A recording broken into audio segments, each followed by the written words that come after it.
Afternoon students, national inter college की online class में आप सभी का स्वागत है। मैं भास्कर त्रिपाठी आप सभी को क्लास 10th की बायोलॉजी सब्जेक्ट पढ़ाऊंगा। बायोलॉजी सब्जेक्ट में आज हमारा जो टॉपिक है वो है मेंडल के कार्य में प्रयुक्त शब्दावली। जैसा कि आप सभी जानते हैं कि मेंडल आनुवांशिकता के जनक हैं। इनका पूरा नाम क्या था? Sir Gregor John Mendel. इन्होंने आनुवांशिकता अर्थात लक्षण एक पीढ़ी से दूसरे पीढ़ी में कैसे जाते हैं इसकी चर्चा की थी। तो मेंडल ने अपने दो प्रयोग किए। एक प्रयोग था एक संकर संकरण। ठीक है, क्या प्रयोग था? एक संकर संकरण, एक संकर संकरण, और दूसरा प्रयोग था इनका द्वि संकर संकरण। मेंडल ने ये दो प्रयोग किए थे। इन प्रयोगों के आधार पर इन्होंने अपनी जो है आनुवांशिकता की जानकारी जो है लोगों को दी थी। कैसे लक्षण एक पीढ़ी से दूसरे पीढ़ी में चले जाते हैं। ध्यान दीजिएगा कि इन दो प्रयोगों को करने के बाद मेंडल ने कुछ शब्दों का प्रयोग किया जो शब्द जो है सामान्यतः जो है चर्चित नहीं है। इसलिए इन शब्दों के बारे में हम लोग अध्ययन कर लें ताकि मेंडल ने जो आनुवांशिकता के सिद्धांत दिए हैं उन आनुवांशिकता के सिद्धांतों को हम आसानी से समझ सके। तो पहला जो उन्होंने शब्द प्रयोग किया वो है प्रभावी व अप्रभावी जीन। ध्यान दीजिएगा, जीन क्या होते हैं? जैसा कि आप लोगों को पता है कि हमारी कोशिका में एक आनुवांशिक पदार्थ है जिसका नाम है डीएनए। ठीक है, इसका पूरा नाम क्या है? डी ऑक्सी राइबोज न्यूक्लिक अम्ल। तो डीऑक्सी राइबोज न्यूक्लिक अम्ल यानी डीएनए में क्या है कि डीएनए में हमारे शरीर के समस्त लक्षण विद्यमान है। ध्यान दीजिएगा, डीएनए में हमारे शरीर के समस्त लक्षणों की सूचना विद्यमान है। हमारी लंबाई कितनी है, हमारी आंखें कैसी हैं, हमारे बाल कैसे हैं, हर एक लक्षण जो है डीएनए में मौजूद होता है। ध्यान दीजिएगा कि यदि हमें एक डीएनए प्राप्त हो जाए जो कि एक कोशिका में उपस्थित होता है, यदि हमें एक डीएनए प्राप्त हो जाए जो कि हमारी एक कोशिका में है, तो हम हूबहू अपने जैसा दूसरा व्यक्ति तैयार कर सकते हैं। इसका अर्थ है कि एक डीएनए में हमारे शरीर की समस्त सूचनाएं विद्यमान है। ठीक है, तो डीएनए का आकार कैसा होता है आप सभी को अभी बताया जाएगा। ठीक है, तो डीएनए लगभग इस प्रकार का होता है। अब ध्यान दीजिएगा कि डीएनए जो है क्या है कि डीएनए में बहुत सारे जीन्स प्रेजेंट हैं। क्या प्रेजेंट हैं? जीन्स। जीन्स क्या होते हैं? ध्यान दीजिएगा कि डीएनए का वह छोटा सा पार्ट, डीएनए का वह छोटा सा भाग जिसमें किसी एक लक्षण को बनाने की सूचना निहित होती है, जीन्स कहलाता है। ठीक है, डीएनए का वह छोटा सा भाग जिसमें किसी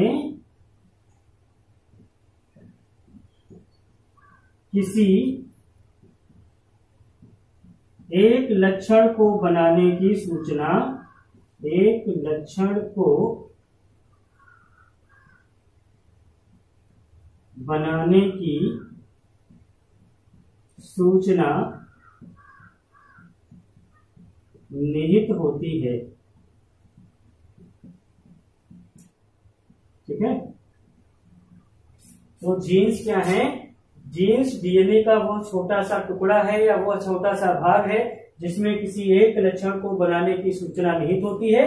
क्या कहलाता है? जीन्स कहलाता है। ठीक है, अब जीन्स समझ गए आप, इसे आप चाहें तो नोट कर सकते हैं। ठीक है, तो जीन्स क्या है? डीएनए का वह छोटा सा टुकड़ा है जिसमें किसी एक लक्षण को बनाने की सूचना निहित होती है।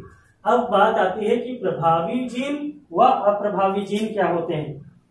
ध्यान दीजिएगा, मान लिया किन्हीं दो शुद्ध एवं विपरीत लक्षणों वाले पौधों के मध्य संकरण कराया गया। ठीक है, ध्यान दीजिएगा, मान लिया कि शुद्ध लंबा पौधा, अब लंबे को मतलब टाल, टाल के लिए हम दो शब्दों का इस्तेमाल करते हैं, ये रहा टाल के लिए कैपिटल टी कैपिटल टी। ठीक है, शुद्ध लंबा पौधा,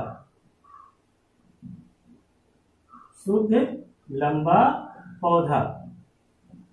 ठीक है, और इसी के साथ इसका विरोधी जीन जो है स्मॉल टी यानी शुद्ध बौना पौधा।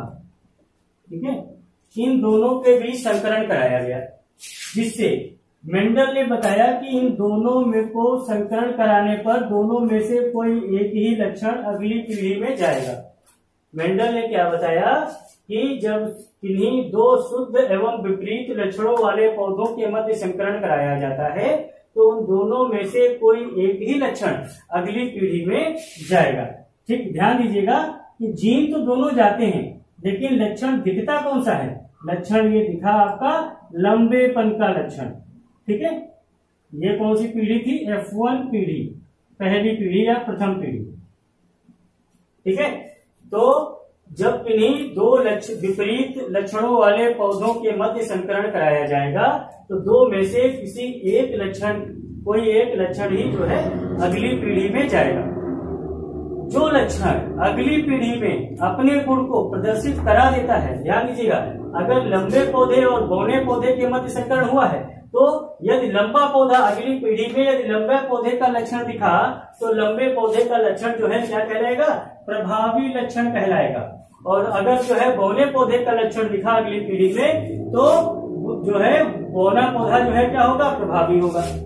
ध्यान दीजिएगा कि मेंडल ने बताया कि जब किन्हीं दो शुद्ध एवं विपरीत लक्षणों वाले पौधों के मध्य संकरण कराया जाए, जब किन्हीं दो शुद्ध एवं विपरीत लक्षणों वाले पौधों के बीच संकरण कराया जाए तो जो लक्षण प्रथम पीढ़ी में अपने गुण को प्रदर्शित करा देता है, जो लक्षण प्रथम पीढ़ी में अपने गुण को प्रदर्शित करा देता है वो लक्षण प्रभावी कहलाता है, और जो लक्षण प्रथम पीढ़ी में अपने गुण को प्रदर्शित नहीं करा पाए वो लक्षण क्या कहलाएगा, अप्रभावी कहलाता है। क्लियर है। तो यदि लंबे पौधे और बौने पौधे के मध्य संकरण किया गया है तो पहली जनरेशन में क्या बना, हमने देखा कि पहली जनरेशन में लंबेपन का लक्षण दिखाई दिया, तो इसका मतलब लंबेपन का लक्षण प्रभावी है, और जो बौनेपन का लक्षण जो अगली पीढ़ी में अपने आप को प्रदर्शित नहीं करा पाया वो लक्षण आपका अप्रभावी है। क्लियर है। तो ऐसे लक्षण जो प्रथम पीढ़ी में अपने गुण को प्रदर्शित करा देते हैं, ऐसे लक्षण जो प्रथम पीढ़ी में अपने गुण को प्रदर्शित करा देते हैं प्रभावी कहलाते हैं, और जो लक्षण प्रथम पीढ़ी में अपने गुण को प्रदर्शित न करा पाए वो अप्रभावी जीन कहलाता है। क्लियर है। अब दूसरा टॉपिक क्या है, एलील। ध्यान दीजिए कि किसी एक लक्षण के जितने भी किसी एक लक्षण के जितने भी रूप प्रदर्शित हों वे सारे रूप जो है क्या कहलाते हैं, एलील कहलाते हैं। ठीक है, क्लियर है।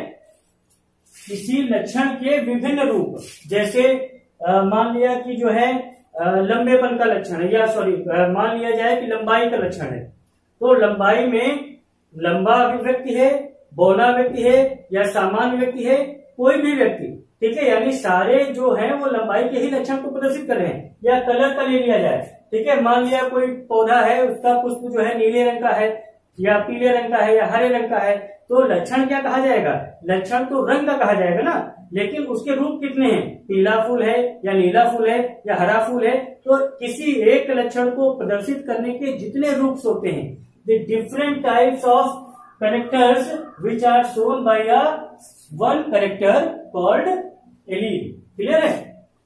तो किसी लक्षण को प्रदर्शित करने के विभिन्न कारक, किसी लक्षण को प्रदर्शित करने के विभिन्न कारक, ठीक है, प्रदर्शित करने के कारक, ठीक है, जितने भी कारक हैं ये सभी आपके क्या कहलाएंगे, एलील। ठीक है, जैसे एग्जाम्पल के तौर पर हम ले लेते हैं कि मान लिया कि जो है आपका लंबाई का लक्षण है, तो लंबाई के दो कारक हुए, एक लंबापन, ठीक है, एक लंबापन और दूसरा आपका कौन सा, बौनापन। ठीक है, या रंग का लक्षण है, ठीक है, तो मान लिया कि जो है पुष्प का रंग, ठीक है, किसका रंग, पुष्प का रंग। मान लिया कि पुष्प जो है कैसा है, पीले रंग का है, या पुष्प जो है हरे रंग का है। ठीक है, तो ये जो डिफरेंट टाइप्स हैं, किसी एक लक्षण को प्रदर्शित करने के अलग अलग रूप, ये रूप आपके क्या कहलाते हैं, ये एलील कहलाते हैं। आई बात समझ में, एलील, इनका दूसरा नाम एलीलोमार्फ भी है, एलीलोमार्फ। तीसरा है समयुग्मजी या विषमयुग्मजी, जिसे संकर भी कहा जाता है। समयुग्मजी का मतलब, ध्यान दीजिए, हम सभी जानते हैं कि हमारी कोशिका में जो गुणसूत्र हैं, हमारी कोशिका में जो गुणसूत्र हैं, ये सारे गुणसूत्र जोड़ों में रहते हैं। इन जोड़ों में से एक जो गुणसूत्र है वो हमें पिता से मिलता है, और एक गुणसूत्र जो है वो हमें माता से मिलता है। आई बात समझ में, हमारी कोशिका में कितने गुणसूत्र हैं, 23 जोड़ी गुणसूत्र हैं। कितने गुणसूत्र हैं, 23 जोड़ी गुणसूत्र हैं। तो प्रत्येक जोड़ी में से एक एक सिंगल है वो पिता से मिलता है हमें, ठीक है, और एक कहां से मिलता है, पिता से मिलता है, और दूसरा हमें कहां से मिलता है, माता से मिलता है। क्लियर है, एक पिता से हमें मिलता है और दूसरा हमें कहां से मिलता है, माता से मिलता है। ठीक है, तो अगर किसी लक्षण को प्रदर्शित करने वाले जो कारक हैं वे दोनों सेम हो, वे दोनों एक समान हो, यानी जितने भी जीन हो वो कैसे हो, एक समान हो। मान लिया कि जो है इन दोनों के बीच हमने संकरण कराया था, कैपिटल टी और स्मॉल टी। हर लक्षण को प्रदर्शित करने के लिए हमें 2 जीन की आवश्यकता होती, क्योंकि एक जीन हमें पिता से मिलता है और एक जीन हमें माता से मिलता है। ठीक है, तो इन दोनों जीन में से एक जीन, अब ये ध्यान दीजिएगा, अगली पीढ़ी में क्या हुआ, कैपिटल भी आ गया और स्मॉल भी आ गया। ठीक है, कैपिटल भी आ गया और स्मॉल भी आ गया, तो ये दोनों अलग अलग हो गए। ठीक है, अब जैसे ये लक्षण था या ये लक्षण था, ये कहां से मिला होगा, इनको पिताजी से मिला होगा, और ये लक्षण कहां से मिला होगा, माता से मिला होगा। अगर किसी लक्षण को प्रदर्शित करने के लिए दोनों ही कारक एक समान हो, दोनों कारक कैसे हो, एक समान हो, तो वो कहलाता है समयुग्मजी। किसी लक्षण को प्रदर्शित करने वाले दोनों कारक यदि एक समान हो तो क्या कहलाएगा, समयुग्मजी। और अगर यही कारक डिफरेंट हो, एक कैपिटल हो और एक स्मॉल हो, तो ध्यान दीजिएगा अब ये कैसा होगा, विषमयुग्मजी। ठीक है, किसी लक्षण को प्रदर्शित करने वाले दोनों ही कारक यदि एक समान हो तो ये समयुग्मजी कहलाते हैं, अगर अलग अलग हो तो ये विषमयुग्मजी कहलाते हैं। और विषमयुग्मजी को ही हम क्या कहते हैं, संकर, हाइब्रिड। ठीक है, संकर यानी हाइब्रिड। ठीक है, तो विषमयुग्मकी कौन होते हैं, ऐसे लक्षण जिनको प्रदर्शित करने वाले दोनों कारक अलग अलग हो, विषमयुग्मजी कहलाते हैं, और जिनको प्रदर्शित करने वाले दोनों कारक एक समान हो, समयुग्मजी कहलाते हैं। क्लियर है। और अगला बचा आपका फिनोटाइप व जीनोटाइप। ध्यान दीजिए, फिनोटाइप का मतलब क्या होता है, फिनोटाइप को हिंदी में हम कहते हैं वाह रूपी। क्या कहते हैं, वाह रूपी। ठीक है, और जीनोटाइप को हम हिंदी में कहते हैं जीन रूपी, जीन रूपी। तो वाह रूपी का मतलब क्या, ऐसे लक्षण जो किसी व्यक्ति को बाहर से देखने पर पता चल जाए, ऐसे लक्षण जो किसी व्यक्ति को बाहर से देखने से पता चल जाए, वे लक्षण आपके कौन से होते हैं, वाह रूपी होते हैं। जैसे अगर कोई पौधा उगा है तो अगर हम देखते हैं कि वो लंबा पौधा है या बौना पौधा है, ठीक है, तो ये लक्षण हमें कैसे पता चल गया, ये लक्षण जैसे हमने पौधे को देखा हमें पता चल गया कि वो लंबा है या बौना है, तो इसका मतलब ये लक्षण कौन सा होगा, वाह रूपी। हमने पुष्प देखा, लाल पुष्प है या नीला पुष्प है, जो भी रंग है वो हमें बाहर से देखने पर पता चल जा रहा है। ठीक है, तो ऐसे लक्षण जो हमें बाहर से देखने पर पता चल जाते हैं वे लक्षण क्या कहलाते हैं, वाह रूपी अर्थात फिनोटाइप। ठीक है, तो ध्यान दीजिएगा कि लंबे वाले पौधे और बौने वाले पौधे के बीच जो हमने संकरण कराया तो हमने देखा कि कौन सा पौधा बना, लंबेपन का पौधा बना। ठीक है, तो ये हमें दिखाई दे गया। तो इसलिए ये जो लक्षण है, लंबेपन का जो लक्षण है, ये आपका क्या कहलाएगा? फिनोटाइप लक्षण कहलाएगा। क्लियर है?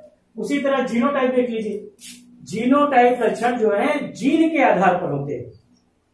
ऐसे लक्षण जो डीएनए में उपस्थित जीन के आधार पर पता चले वे लक्षण जो है जीनोटाइप कहलाते हैं। ध्यान दीजिएगा, इन लक्षणों को हम सामान्य रूप से देख नहीं सकते हैं। इन लक्षणों को हम सामान्य रूप से देख नहीं सकते हैं। ध्यान दीजिएगा, हमने देखा कि पौधा है तो लंबा, लेकिन पौधे में जीन दोनों थे। कैपिटल टी भी था यानी लंबेपन का जीन भी था, और स्मॉल टी भी था यानी बौनेपन का भी जीन था। लेकिन ये जीन हमें दिखाई नहीं देंगे क्योंकि हम अपने डीएनए को देख नहीं सकते हैं। ठीक है, ये सिर्फ लेबोरेटरी या साइंटिफिक सेंटर में ही पता किया जा सकता है कि हमारे डीएनए में कौन से लक्षण उपस्थित हैं। ध्यान दीजिएगा कि जितने लक्षण हमारे डीएनए में हैं, वे समस्त लक्षण हमारे बाह्य रूप में दिखाई नहीं देते। मेंडल ने बताया था कि हमें लक्षण मिलते तो दोनों से हैं, माता से और पिता से, लेकिन केवल वही लक्षण प्रदर्शित होते हैं जो प्रभावी हों। तो प्रभावी लक्षण ही हमें दिखाई दे सकते हैं, अप्रभावी लक्षण हमें दिखाई नहीं दे सकते। अप्रभावी लक्षण हालांकि हमारे जीन में उपस्थित होते हैं। ठीक है, तो ऐसे लक्षण जो हमें बाहर से देखने पर दिखाई दे वो फिनोटाइप लक्षण कहलाते हैं। जो हमें बाहर से देखने पर दिखाई ना दें, अर्थात हमारे जीन के आधार पर लक्षण हो, हमारे डीएनए में उपस्थित लक्षण हो, ऐसे लक्षण जो है हमें जीनोटाइप कहलाते हैं। ठीक है, कल जो है हम आपको ये पढ़ाएंगे एक संकर संकरण व द्विसंकर संकरण। ये आपके रिटन पीडीएफ में दिया तो गया है, लेकिन ये जो है अलग से आपको पढ़ाया जाएगा। ठीक है, तो अगर आपको ये समझ में आ गया है तो इन्हें जो है आप समझ लीजिए। अगर कोई चीज ना समझ में आई हो तो वो आप कमेंट में लिखिए, लेकिन कमेंट में लिखने से पहले आप पहले हमारे चैनल को सब्सक्राइब कीजिए और शेयर कीजिए। ठीक है, ओके, गुड बाय।